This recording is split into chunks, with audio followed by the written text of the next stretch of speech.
নমস্কার বন্ধুরা, আজকে আরেকটি ভিডিও নিয়ে চলে এসেছি। বন্ধুরা, আপনারা কেমন আছেন? আশা করছি শ্রীহরির কৃপায় ভালো আছেন এবং সুস্থ আছেন। চলুন বন্ধুরা, ভিডিওটি আমি শুরু করি। ভৈমী একাদশী বা জয়া একাদশী পালিত হবে 8ই ফেব্রুয়ারি 2025 শনিবার। মাঘ মাসের শুক্লপক্ষের একাদশী ভৈমী একাদশী নামে পরিচিত। আজকের ভিডিওতে জানবো বন্ধুরা ভৈমী একাদশীর ব্রত কথা, মাহাত্ম্য এবং পালনের মন্ত্র। এই একাদশী ব্রত যদি পালন করেন, ভগবানের সেবা পূজাদি করেন, তাহলে তিনি সমস্ত তীর্থের ফল পেতে পারেন। সমস্ত তীর্থ ভ্রমণ করলে, সমস্ত নদীতে স্নান করলে যে ফল আপনি পাবেন, একাদশী পালনে সকল যজ্ঞের ফল প্রাপ্ত হবেন। সমস্ত প্রকার দানের ফল আপনি প্রাপ্ত হবেন। যদি কেউ ভগবানের সেবা পূজাদি করেন, এই একাদশী ব্রত যদি নিষ্ঠার সাথে পালন করেন, ঈশ্বর পুরাণে বলা হয়েছে জয়া একাদশী ব্রত। গরুর পুরাণে এর নামকরণ হয়েছে ভৈমী একাদশী ব্রত। মাঘ মাসে শুক্লপক্ষের একাদশীর আগের দিন অন্ন প্রসাদ বা রুটি প্রসাদ গ্রহণ করে দন্ত মাজন করে নেবেন। যাদের পক্ষে সম্ভব নির্জলা উপবাস করে নেবেন। যারা নির্জলা উপবাস করতে পারবেন না, তারা একটি একাদশী পালন করতে পারবেন ফলমূলাদি গ্রহণ করে। ছাড়া ফল, জল, কাঠবাদাম, মিষ্টি, আলু সেদ্ধ, সবজি, সাবুদানার পায়েস, আলুর পায়েস, দুধ, কাজু বাদাম, আলু সেদ্ধ, আলু কুমড়া সবজি, আলুর চিপস এগুলি প্রভৃতি গ্রহণ করতে পারবেন। এগুলো রন্ধন করতে বিশুদ্ধ ঘি বা সূর্যমুখী তেল দিয়ে আপনারা রন্ধন করে নেবেন। এইভাবে প্রত্যেকটি একাদশী ব্রত পালন করতে পারে। ভোরবেলা প্রাতঃস্নান একাদশীতে হরির নাম বেশি বেশি করে জপ করবেন। ভগবানের চরণে তুলসী পত্র নিবেদন করবেন, তুলসীতে জল দান করবেন। কাউকে খারাপ কথা এই দিন বলবেন না। যতটা পারবেন হরিনাম জপ করবেন। বলা আছে তুলসীতে জল দান, তুলসী বৃক্ষ রোপণ যদি করেন, তাহলে তিনি বৈকুণ্ঠ ধাম প্রাপ্ত হন। এই দিন বেশি বেশি শাস্ত্র অধ্যয়ন করবেন, শ্রীমদ্ ভাগবত গীতা অধ্যয়ন করবেন। ভৈমী একাদশী ব্রত মাহাত্ম্য পাঠ অবশ্যই শ্রবণ করবেন। একাদশীর পরের দিন পারণ নির্দিষ্ট সময়ের মধ্যে অন্ন, রুটি, ছাতু, চিরা প্রসাদ যে কোনো প্রকার রবি শস্য গ্রহণ করে পারণ সম্পূর্ণ করবেন।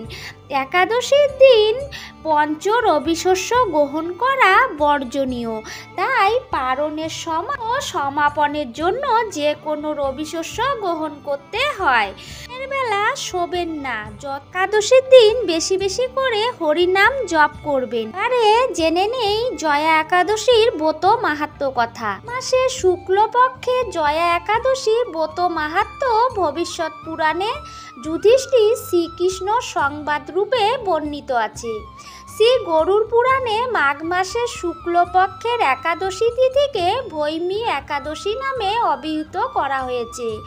কল্পান্তরে বিভিন্ন পুরাণে বিভিন্ন নাম দেখা যায়। পদ্মপুরাণ অনুসারে জ্যৈষ্ঠ মাসের শুক্ল পক্ষের একাদশীর নাম পাণ্ডবা, নির্জলা বা ভীমসৈনী ভৈমী একাদশী নামে পরিচিত। যুধিষ্ঠির বললেন, হে কৃষ্ণ, আপনি কৃপা করে মাঘ মাসের শুক্লপক্ষের একাদশী সবিশেষ বর্ণনা করুন। যুধিষ্ঠির বললেন, হে কৃষ্ণ, আপনি কৃপা করে মাঘ মাসের শুক্লপক্ষের একাদশী সবিশেষ বর্ণনা করুন। শ্রীকৃষ্ণ বললেন, হে মহারাজ, মাঘ মাসের শুক্লপক্ষের একাদশী জয়া নামে প্রসিদ্ধ। এই তিথি সর্বপাপ নাশিনী, সর্বশ্রেষ্ঠা, পবিত্রা, সব কাম ও মুক্তি প্রদায়িনী। এই ব্রতের ফলে মানুষ কখনো প্রেতত্ব প্রাপ্তি হয় না। এই একাদশীর নিম্নরূপ উপাখ্যান শোনা যায়। একসময় স্বর্গলোকে ইন্দ্র রাজত্ব করছিলেন।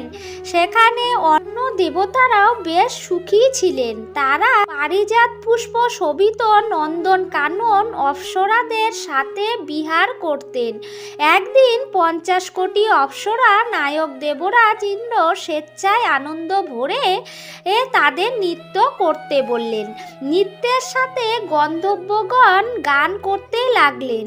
পুষ্পদত্ত, চিত্রসেন প্রভৃতি প্রধান প্রধান গন্ধ বেরাত্য সেখানে উপস্থিত ছিলেন। চিত্রসেনের পত্নীর নাম ছিল মালিনী। পুষ্পবন্তী নামে তাদের এক কন্যা ছিল।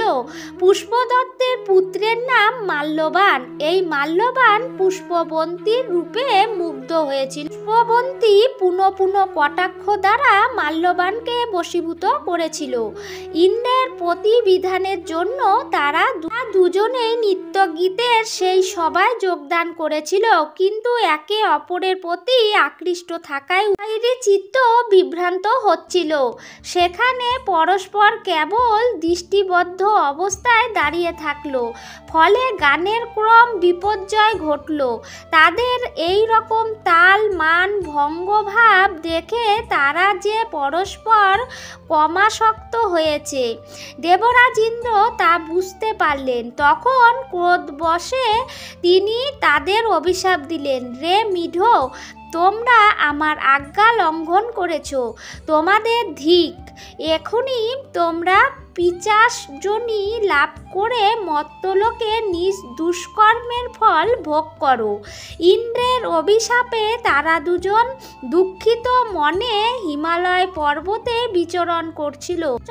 প্রাপ্ত হওয়া অত্যন্ত দুঃখ ভোগ করতে লাগলো। হিমালয়ের প্রচণ্ড শীতে কাতর হয়ে নিজেদের পূর্ব পরিচয় বিস্মৃত হলো। এইভাবে অতি কষ্টে সেখানে দিন যাপন করতে লাগলো। একদিন পিশাচ নিজ পতিকে বলল, সামান্য মাত্র পাপ করিনি, অথচ নরক যন্ত্রণার মতো পিশাচত্ব প্রাপ্ত হয়েছি। অতএব এখন থেকে আর কখনো আমরা পাপ করব না। এইভাবে চিন্তা করে তারা সেই পর্বতে মৃতপ্রায় বাস করতে লাগলো। মাল্যবান ও পুষ্পবন্তী পূর্ব কোনো পুণ্যবশত সেই সময় মাঘ মাসের শুক্লপক্ষে জয়া একাদশী তিথি উপস্থিত হলো। তারা একটি অস্বস্ত বৃক্ষতলে নিরাহারে নির্জলা অবস্থায় দিবানিশি যাপন করল। শীতের প্রকোপে অনিদ্রায় রাত্রি অতিবাহিত হলো। পরদিন সূর্যোদয়ে দ্বাদশী তিথি উপস্থিত হলো। জয়া একাদশীর দিন অনাহার ও রাত্রি জাগরণে তাদের ভক্তির অনুষ্ঠান পালিত হলো। এই ব্রত পালনের ফলে ভগবান বিষ্ণুর কৃপায় তাদের পিশাচত্ব দূর হলো। দুজনেই তাদের পূর্বরূপ ফিরে পেল। তারপর তারা স্বর্গে ফিরে গেল। দেবরাজ তাদেরকে দেখে অত্যন্ত আশ্চর্য হলেন। তিনি জিজ্ঞাসা করলেন, কোন পুণ্য ফলে তোমাদের পিশাচত্ব দূর হলো? আমার অভিশাপ থেকে কে তোমাদের মুক্ত করলো? মাল্যবান বললেন, হে প্রভু, ভগবান বাসুদেবের কৃপায় জয়া একাদশী ব্রতের পুণ্য প্রভাবে আমাদের পিশাচত্ব দূর হয়েছে। তাদের কথা শুনে দেবরাজ ইন্দ্র বললেন, হে মাল্যবান, তোমরা এখন থেকে আবার অমৃত পান করো। একাদশী ব্রতে যারা আসক্ত এবং যারা কৃষ্ণ ভক্তিপরায়ণ তারা আমাদেরও পূজ্য বলে জানবে। এই দেবলোকে তুমি পুষ্পবন্তীর সাথে সুখে বাস করো। হে মহারাজ, এই জয়াব্রত ব্রহ্ম হত্যাজনিত পাপকেও বিনাশ করে। এই ব্রত পালনে সমস্ত প্রকার দানের ফল লাভ হয়। সকল যজ্ঞ ও তীর্থের পুণ্য ফল এই একাদশীর প্রভাবে হতেই লাভ হয়। অবশেষে মহানন্দে অনন্তকাল বৈকুণ্ঠ বাস হয়। এই জয়া একাদশীর ব্রতপাঠ ও শ্রবণে অগ্নিষ্টম যজ্ঞের ফল পাওয়া যায়। এই হলো বন্ধুরা জয়া একাদশীর ব্রত কথা মাহাত্ম্য পাঠ। এবারে জানাবো বন্ধুরা পারণের সময়সূচি। এবছর মাঘ মাসের শুক্লপক্ষের জয়া একাদশীর পারণ এর সময় পড়েছে 8ই ফেব্রুয়ারি কাল 6টা 17 মিনিট থেকে 9টা 57 মিনিট পর্যন্ত। এই সময়ের মধ্যেই আপনারা পালন করে নেবেন।